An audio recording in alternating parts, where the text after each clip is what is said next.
They are corruptly shifting the balance of power in their favor with this flood of immigrants. And if we don't do something to stop this, they will completely control every aspect of our federal government forever.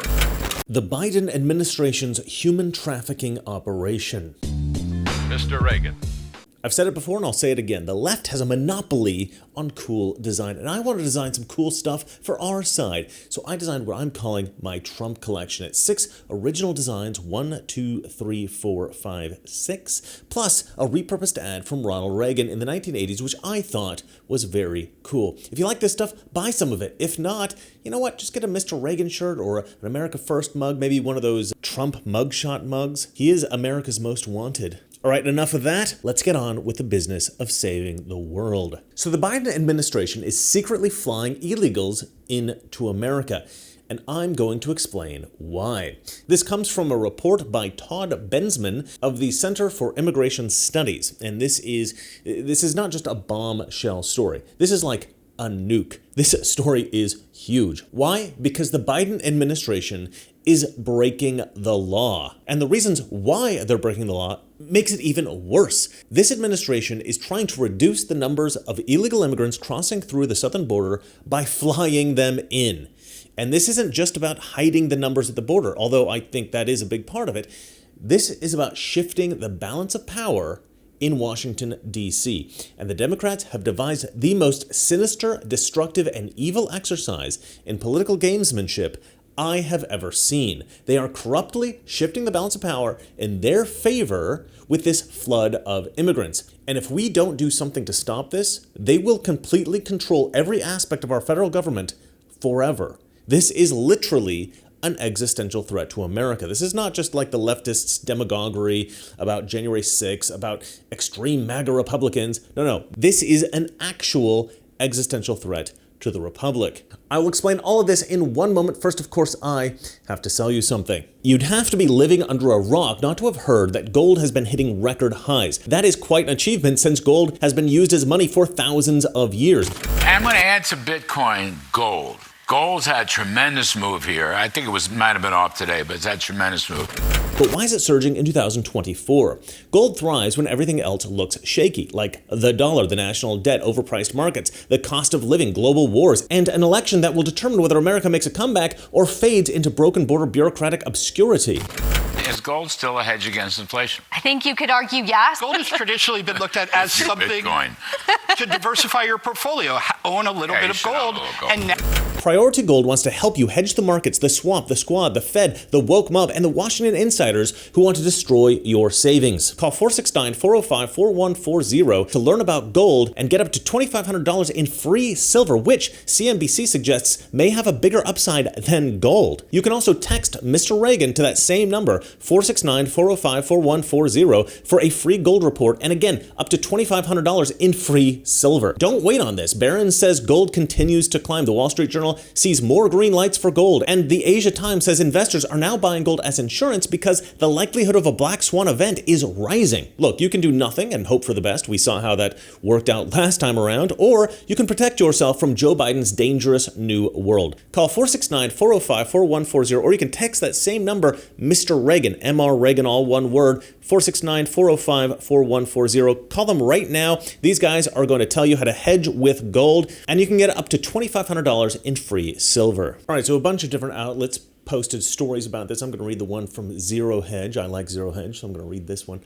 Treason. Bombshell report reveals Biden has secretly flown 320,000 illegals into the U.S. A Freedom of Information Act lawsuit has revealed that the Biden administration has flown at least 320,000 migrants into the United States in an effort to reduce the number of crossings at the southern border, according to Todd Bensman of the Center for Immigration Studies. The program at the center of the FOIA litigation is perhaps the most enigmatic and least known of the Biden administration's uses of the CBP-1 cell phone scheduling app, even though it is responsible for almost invisibly importing by air 320,000 aliens with no legal right to enter the United States since it got underway in late 2022, wrote Bensman. Customs and Border Protection, CBP, had initially refused to disclose information about the flights, which use a cell phone app, CBP-1, to arrange. Under these legally dubious parole programs, no, they're not legally dubious. This is illegal. Aliens who cannot legally enter the country use the CBP-1 app to apply for travel authorization and temporary humanitarian release from those airports. The parole program allows for 2-year periods of legal status during which adults are eligible for work authorization, Bensman continues. The flights resulted in illegal immigrants being placed in at least 43 American cities from January through December 2023. Under the terms of their release, migrants are able to remain in the U.S. for 2 years without obtaining legal status and are meanwhile eligible for work authorization. The Biden administration initially refused to disclose which airports undocumented aliens were being flown into,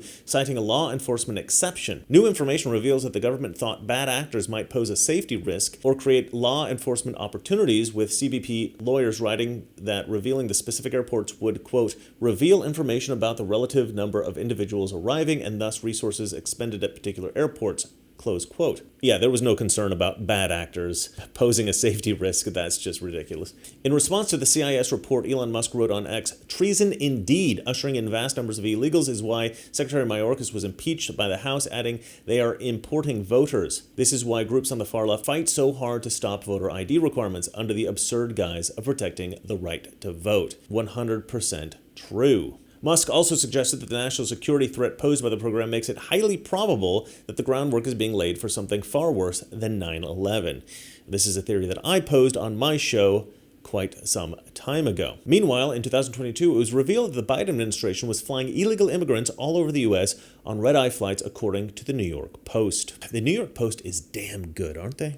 They're just good. Now, everything that I have read on this story says the same thing. This is old news. The Biden administration freely admits all of this on their government websites. This is not news. This is something we've been doing for a long time. But here's the thing. I pay pretty close attention to the news, and until this report, I didn't know the Biden administration was flying illegal immigrants into the country. And the reason this is such a huge story is because this is not just ignoring the law, passively letting illegal immigrants saunter into the country. This is active participation in this illegal activity. This is the Biden administration actively transporting illegal aliens into America. The Biden administration is not just neglecting to enforce the law, they are themselves breaking the law. Meanwhile, the left is bickering over whether to call Laken Riley's piece of shit, subhuman, degenerate scum murderer illegal or undocumented. You use the word illegal when talking about the man who allegedly killed Laken Riley. An undocumented person.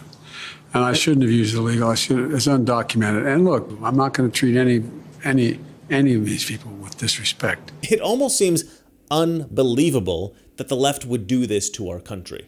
That they would actively break our immigration laws and flood our cities with illegal aliens at such overwhelming rates, by the way, that even Democrats are complaining. It's almost unbelievable that they would do this, but it is the left in America in 2024. So is there anything that's hard to believe that they would do? But it is so crazy, it is so extreme that I imagine, and you guys can test this out with your Democrat friends and relatives, I imagine that Democrat voters probably deny that this is even happening. And you know what? I don't blame them, because it sounds so absurd that I understand that a Democrat who didn't read this because they don't have access to our news sources or they refuse to read them, I understand that they wouldn't believe it, right? Because it doesn't seem like this is real.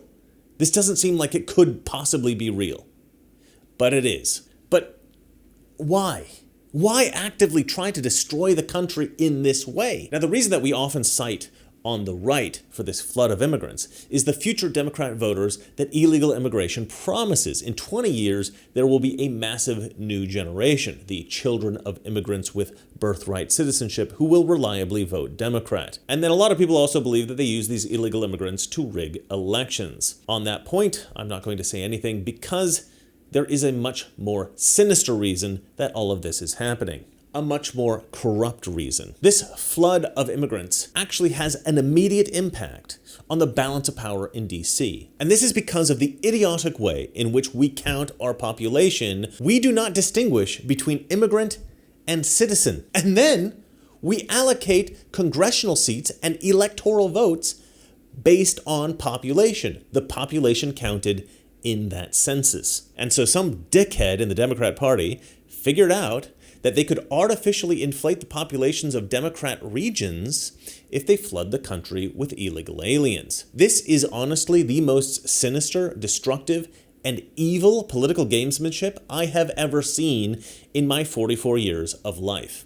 Except maybe January 6th and the persecution of Donald Trump through the courts. Here's Bill Haggerty on Maria Bartiromo's show. They want these illegal migrants in here to create more electoral power for them in their blue states. They're basically creating sanctuary cities to be a magnet so these people will disproportionately flow to these blue states. They're shipping them there as rapidly as they can. Since Joe Biden came into office, the estimates are as high as 10 million people that have come in here.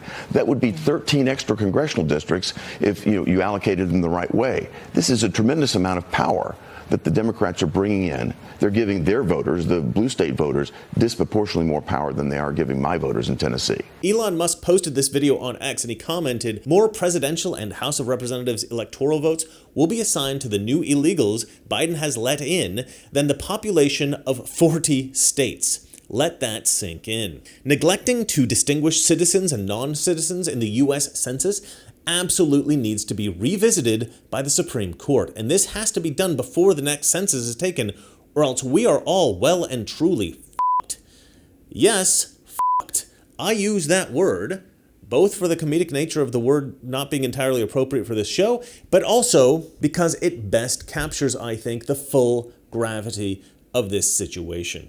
If we do not fix the census, we are forever f***ed. You know, we tend to assume that the promises of radical change by Democrat politicians while they're campaigning, we tend to assume that that's all hyperbole. I certainly assumed this in 2020 when Biden was running. Boy, was that a mistake. I would, in fact, make sure that we immediately surge to the border. All those people are seeking asylum. They deserve to be heard. That's who we are. We're a nation that says if you want to flee and you're fleeing oppression, you should come. This was not hyperbole.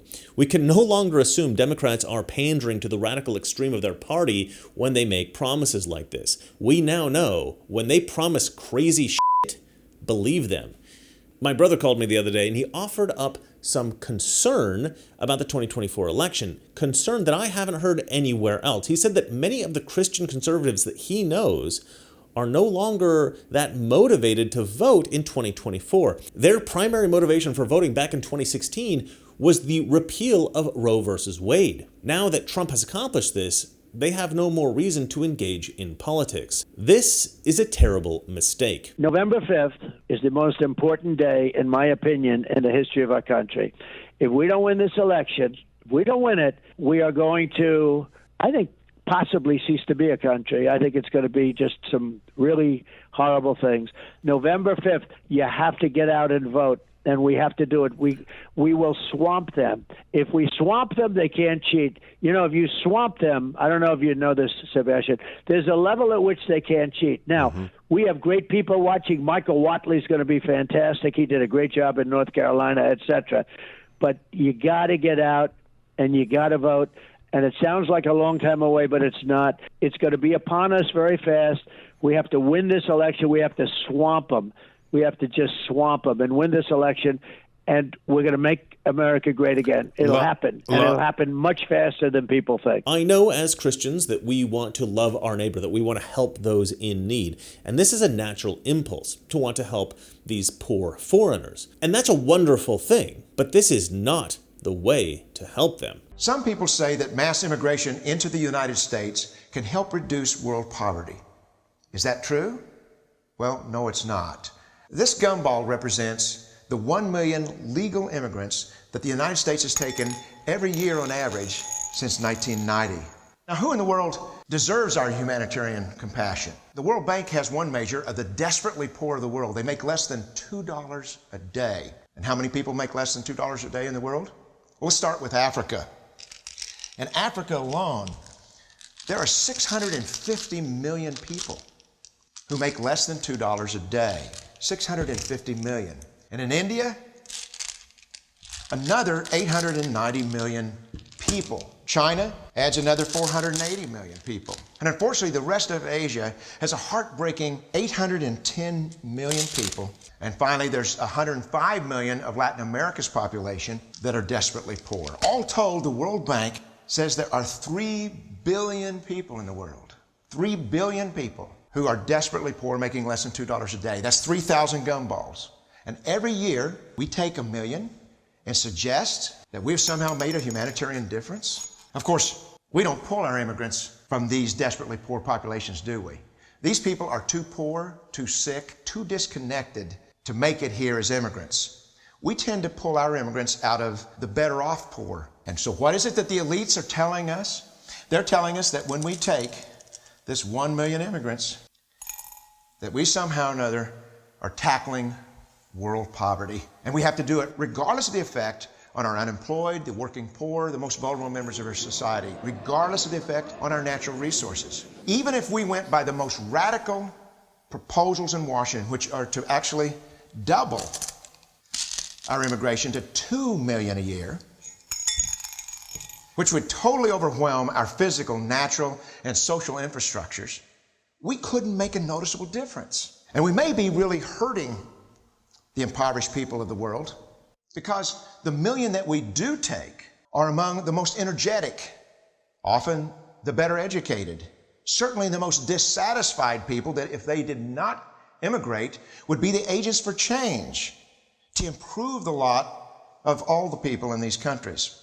The true heroes in the global humanitarian field are the people in these countries who have the wherewithal to immigrate to another country, but instead stay in their countries, to apply their skills to help their fellow countrymen.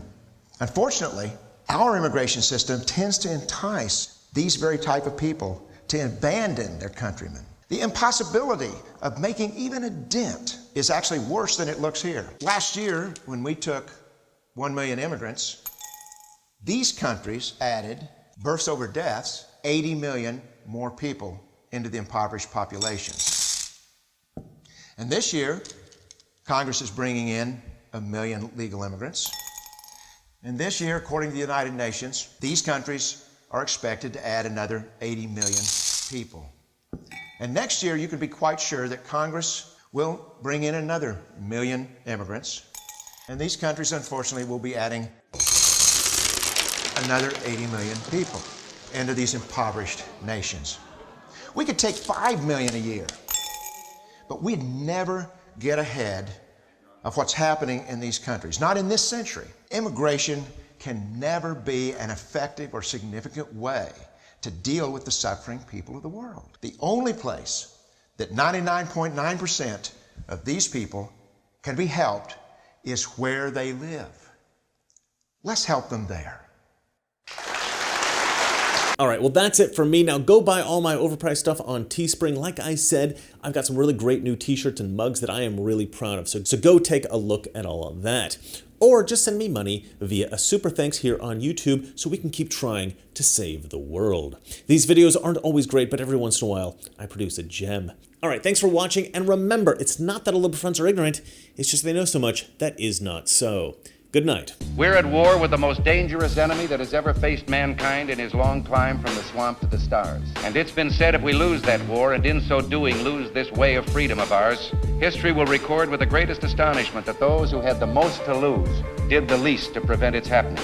If we lose freedom here, there's no place to escape to. This is the last stand on earth.